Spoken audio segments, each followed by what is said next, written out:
Most men find out their marriage is over when a lawyer calls. I found out standing ankle deep in meltwater in my own basement, watching a plumber I'd met 40 minutes earlier go gray in the face over a door I would have sworn on my mother's grave did not exist.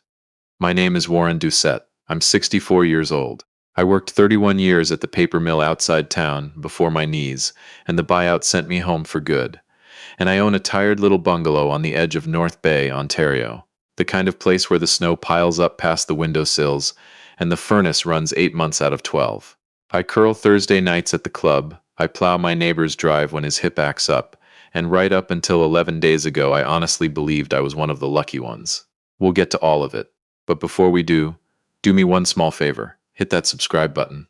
Most folks watch the whole way through and never bother, and I get it, but it costs you nothing, and it means the world to a fella like me. Give it a like while you're there, and tell me in the comments where you're listening from. Stick around.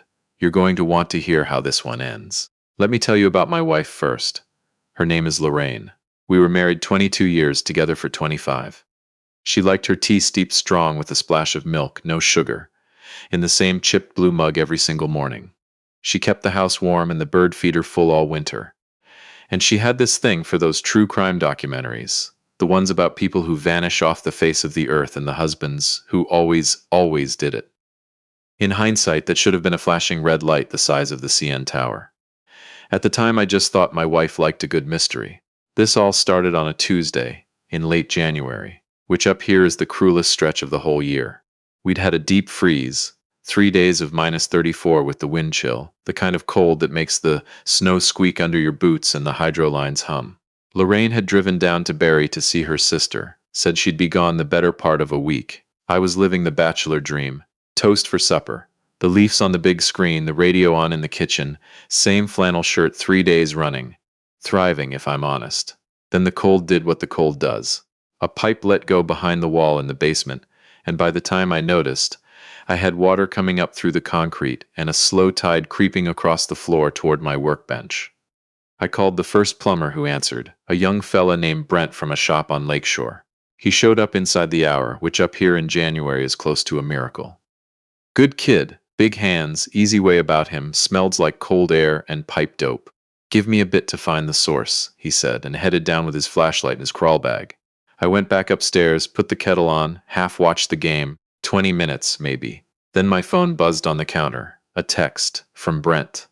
Who was, I'd remind you, standing in my basement directly below me. Mr. Doucette, there's a locked door behind your storage shelving. Who's in there? I actually laughed out loud. I figured he'd gotten turned around in the dark. I typed back, there's no door back there, son. Just the old shelves and the cold cellar. 3 little dots. Then, sir, I can hear someone breathing on the other side. And there's 4 padlocks on the outside. I set my mug down. 4 padlocks on the outside. I want you to sit with that detail for a second, because it took me a while to understand it myself. A lock on the outside of a door doesn't keep anybody out. It keeps whatever's inside. Inside. That's not security. That's a cage. And a man does not have a cage in his own basement and not know it. I was down those stairs so fast I damn near went head first. Brent was standing in front of the old gray metal shelving units, the ones Lorraine had insisted we keep through 2 basement cleanouts, even though I'd offered to haul them to the dump myself. They'd been pulled a few inches off the wall, and behind them, flush where I had stacked road salt and paint cans for the better part of 2 decades, was a door. A plain hollow door, painted the exact same dull gray as the foundation wall. If those shelves sat tight against it, and they always had, you would walk past it 10,000 times and never see a thing. 4 heavy padlocks, each on its own hasp, screwed into the frame from the outside. And from behind it, faint under the hiss of the broken pipe, the slow, steady sound of someone breathing. Call the police, I told him. Already on it, he said, phone to his ear, eyes never leaving that door. 2 OPP cruisers pulled into my drive in under 15 minutes. I stood there in the rising water in my own basement, feeling like a trespasser in a stranger's nightmare, while one of the officers worked the locks with bolt cutters, 1 hasp at a time, each one ringing off the concrete like a little bell. The door swung in. The room was empty, not just empty, scrubbed. Bare poured concrete, a single bulb in a ceramic socket overhead, not even switched on. A cheap little Bluetooth speaker propped in the corner, still faintly warm. And beside it, on an upturned bucket, a burner phone, screen spider-cracked, the breathing still looping out of it, soft and slow and absolutely fake. One of the constables, a young one who looked like he should have been carted buying smokes, pulled the phone up with a gloved hand and turned it over. "This was triggered recently," he said. "Within the hour. Remotely. Looks like, so somebody set it off," I said, while Brent was already down here. "Sure looks that way."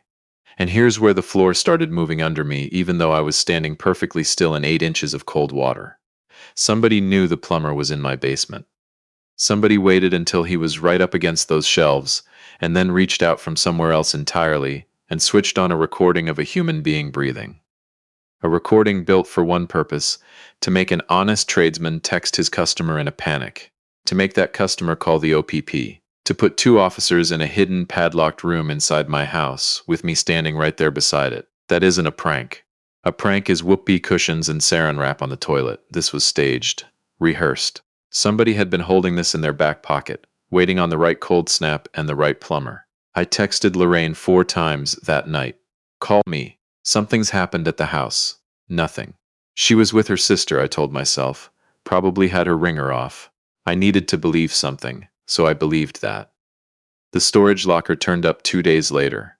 I couldn't tell you the exact minute it happened, when I stopped being the homeowner and turned into the fella they kept glancing at. It crept in sideways the way the worst things always do. One day a constable's taking my statement at the kitchen table, polite as anything. 2 days after that, there's a plainclothes detective named Caron sitting in that same chair with a coffee I poured him, asking, gentle as you like, whether I'd ever rented a unit at the self-storage place out on Highway 17. I hadn't, except, according to their paperwork, I had.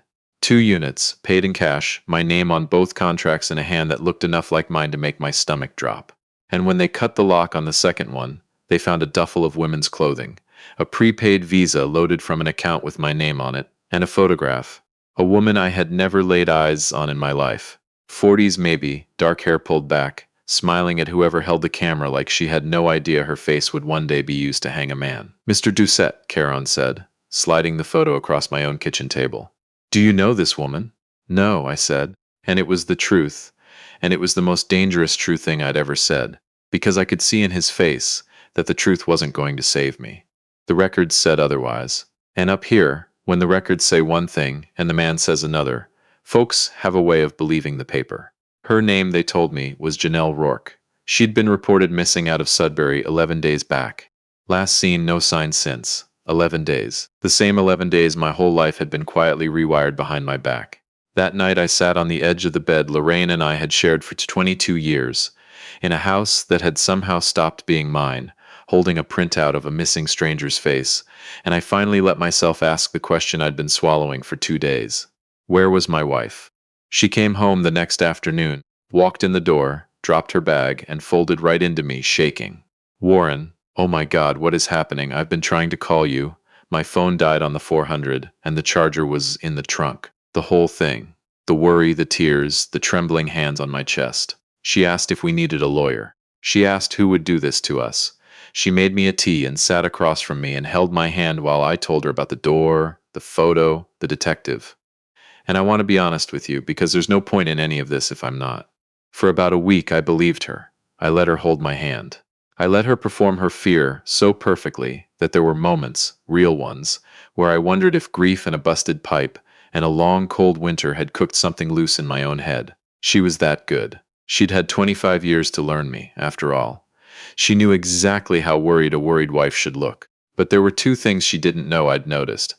The first was small. When Detective Caron mentioned the second storage unit, the one even I hadn't heard about yet, Lorraine didn't ask, "What second unit?" She just nodded, slow, like a woman confirming an answer she already had. "You wouldn't catch it if you weren't looking." I wasn't, not yet, but it lodged in me like a splinter. The second was the photograph. When Caron laid Janelle Rourke's picture on the table the next time, in front of both of us, my wife looked at it for exactly 1 second too long. Then she looked away too fast. The way you look away from a face you recognize. That's when I stopped sleeping. I had a buddy, Wayne, who'd run the safety office at the mill for 20 years before he retired. Wayne is the most cautious man God ever made. He triple checks a parking brake. And when I told him the whole story over coffee at the Tim Hortons on Algonquin, leaving nothing out, he didn't tell me I was crazy. He went quiet for a long minute, stirring his double-double, and then he said the thing that changed everything. "Warren," he said, "if somebody built a room in your house and you never knew, when did they build it?" I didn't have an answer.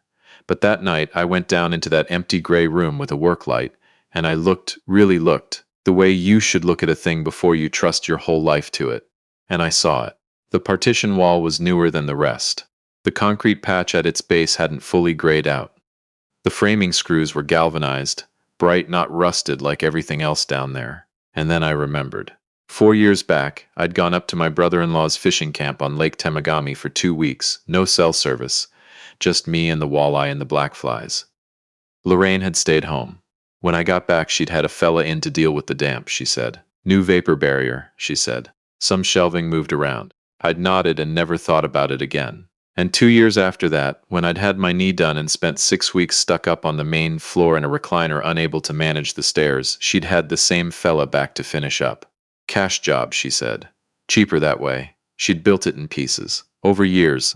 While I was up north fishing, while I was upstairs healing, paying for it out of accounts I'd handed her control of without a second thought.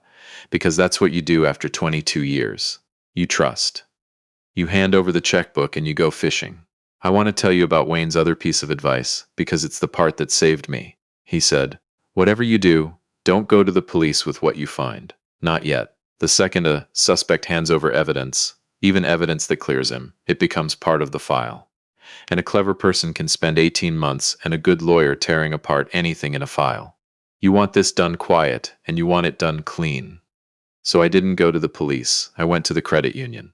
Took me 3 days and a lot of polite persistence, but I pulled every statement on every account with my name attached. And there it was, plain as the nose on my face once I knew where to look. For better than 4 years, money had been bleeding out of our line of credit and out of my RRSP in amounts just small enough to never trip a flag at the bank. A few thousand here, a withdrawal there, a second prepaid card, then a third. All of it routed through accounts I'd never opened, in a town I rarely visited. By my count, she'd quietly moved better than $80,000 where I'd never see it. 80 grand. But I'll tell you what I figured out sitting at that kitchen table with the statements spread out in front of me, and it's the thing that finally made the whole picture snap into focus. The money was never the point. $80,000 doesn't make a woman build a secret cell in her husband's basement. It doesn't make her plant a missing stranger's belongings in a locker under his name. You don't go to all that trouble for a number.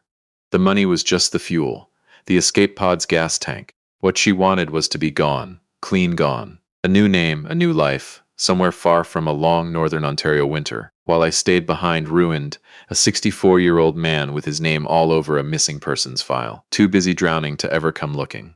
By the time anybody sorted out the truth, if they ever did, she'd be a snowbird who'd flown south and simply never flown home. And I'd be the cautionary tale on one of her true crime shows. That was the prize, freedom and me holding the bag. Now I had a piece of the why. But a stack of bank statements isn't proof of any of it, and I knew it.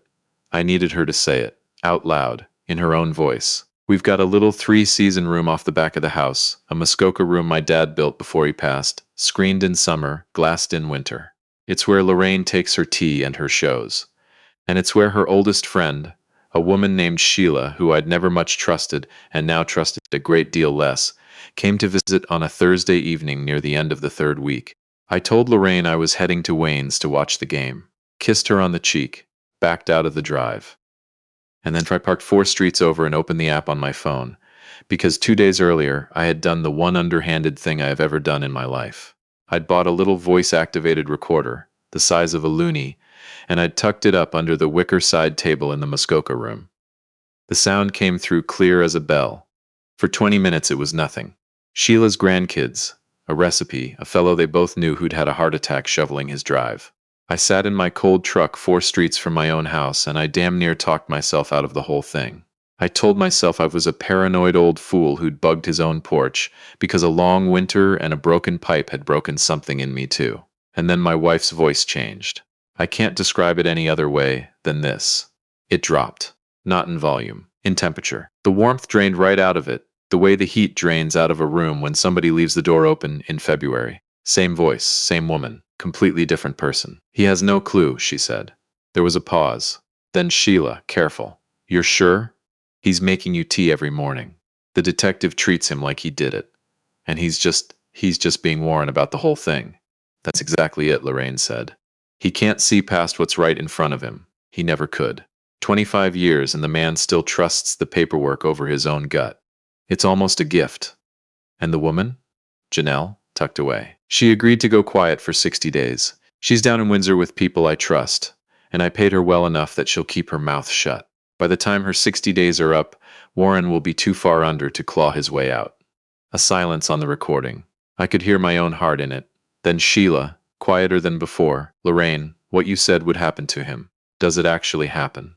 He becomes the answer to the question they're already asking. My wife said, and she said it the way you'd read a grocery list. They've got his name on the units. His prince'll turn up because it's his house. His money built every piece of it. I don't even have to push anymore.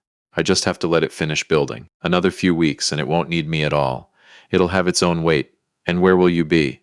Somewhere warm, she said. And then my wife laughed. Easy, loose, genuinely tickled. The laugh of a woman whose plan is going exactly the way she drew it up. I sat in that frozen truck on a side street in the town where I'd lived my whole life, and I listened to the woman I'd married laugh about burying me alive, and something inside me went very, very still. Not hot, not loud. Cold and quiet and final like a lake going under ice. I did not call Wayne. I did not call Detective Caron. Not yet. I went home the next morning after she'd left for her hair appointment, and I made one phone call to a man Wayne knew, a retired OPP officer named Curtis Mowat, who did private work now. The kind of fella whose whole personality is a filing cabinet with a mustache. I gave him exactly one job. Find Janelle Rourke, I said. She's alive. She's in Windsor. Bring me proof. It took Curtis 9 days. She was right where Lorraine said, in a long-stay motel off the EC Row Expressway, paying cash, signed in under a name one letter off her own. Curtis got photographed. He got her on the record. And then he sat across a sticky motel table from a frightened woman and explained, slow and plain, what the word accessory means and what obstruction means, and what a Crown prosecutor does with a person who helped fake her own disappearance to frame an innocent man. Janelle Rourke was no criminal. She was a woman who'd gotten herself into a financial hole and made one catastrophic decision to climb out of it. She gave Curtis everything. How Lorraine had found her through a mutual acquaintance. What she'd been promised. How she'd been coached to stay vanished for 60 days and then quietly resurface in another province with a story about a breakdown and a need to disappear for a while. She signed a notarized statement with a hand that wouldn't stop shaking, and then she cried for a good 10 minutes. And Curtis sat with her until she was done, because for a man built like a filing cabinet, he turned out to be a decent one. So now I had two things my wife did not know existed. A recording of her own voice, laying the whole thing out on my back porch, and a sworn statement from the missing woman who wasn't missing. Here's what I did not do. I did not march down to the OPP detachment and hand it all to Detective Caron. Because Wayne was right. The moment a suspect delivers his own salvation, it becomes evidence in a process, a long, grinding public process, and Lorraine was nothing if not patient. She'd lawyer up. She'd go silent. She'd spend the next year and a half taking it apart from the inside, one motion at a time, the way she'd spent 4 years building it. She was good at the slow, quiet work of dismantling a person. I had the bank statements to prove it, so I did something simpler. On a Friday night, while Lorraine sat in the Muskoka room with a cup of tea and one of her cold case shows, I sat at the kitchen table and I sent 2 files to a number she wouldn't recognize, from an email address she'd never seen, an audio clip, and a photo of Janelle Rourke, alive and smiling and holding up that morning's Windsor Star with the date plain across the top. No message, no name, no threat, nothing. I closed the laptop, rinsed my mug, went to bed. She came up the stairs about 40 minutes later. I lay there with my eyes barely open, and I watched my wife stop in the bedroom doorway, phone in her hand, and go completely, perfectly still. And I want you to understand something. In 25 years, I had never once seen Lorraine stand still. She was always moving, always tidying, arranging, managing, 3 steps ahead of whatever room she was in. She stood in that doorway like a woman who just heard a sound she couldn't place, coming from somewhere inside her own house. Good, I thought. Now you know how it feels. Lying in your own bed, hearing something that shouldn't be there. The next morning I drove down to the detachment, and I set Curtis Mowat's full report on Detective Caron's desk. The statement, The photographs, the date-stamped newspaper, the credit union records, the contractor she'd paid in cash, the call logs, all of it, organized and tabbed in a navy binder with a metal clasp, because if I'm going to do a thing, I'm going to do it properly. Karan read for the better part of 15 minutes without once looking up. When he finally did, he set the binder down and looked at me a long time. "Mr. Doucette," he said. "Warren," I told him. "I think we both know I never rented those lockers." He held my eye for one more beat. Then he reached for his phone. "They arrested my wife on a Tuesday. 11 charges, fraud and conspiracy and obstruction of justice among them. Sheila was charged too, as an accessory, and Janelle Rourke faces her own reckoning down in Windsor, though I expect the court will go gentler on the frightened one than on the architect. They walked Lorraine out our front door in cuffs at 9 in the morning, on a day cold enough to see your breath hang in the air, and I stood in the doorway in my slippers and watched. She looked back at me, just once, as they steered her toward the cruiser. And for the first time in 25 years I could not read my wife's face. I couldn't find the calculation behind her eyes, couldn't locate the woman who'd studied me the way a forger studies a signature, learning every loop and slant of me so she could copy it onto a contract that would have buried me. She just looked, and I nodded. Because here's the thing she never understood about me, the one flaw in her beautiful plan. She'd spent years watching what I did, where I went, how I slept, how I signed my name. She memorized the surface of me down to the last detail. She never once paid attention to what I was thinking. She knew my signature. She never bothered to learn my spine. I'm 64 years old. I'm not a dramatic man. I don't make speeches and I don't slam doors and I don't need the last word. I just needed the last move. She spent 4 years building a cage for me out of cash and quiet and concrete. I took her whole world apart in 19 days. From a cold truck 4 streets over and a kitchen table and a recorder the size of a loony. People ask me if I'm angry. I'm not anymore. Mostly I'm just quiet these days. I got the locks changed, I filled in that gray room with proper insulation and good shelving, and I started having Wayne and his wife over for cards on Fridays. The bird feeder's still full. I still curl Thursdays. Somewhere down south, eventually, Lorraine will get her warm weather after all. Just not the kind she pictured, and not for a good long while. I'll leave you with the one thing I hope you take from an old fella in North Bay who learned it the hard way. Trust is a good thing.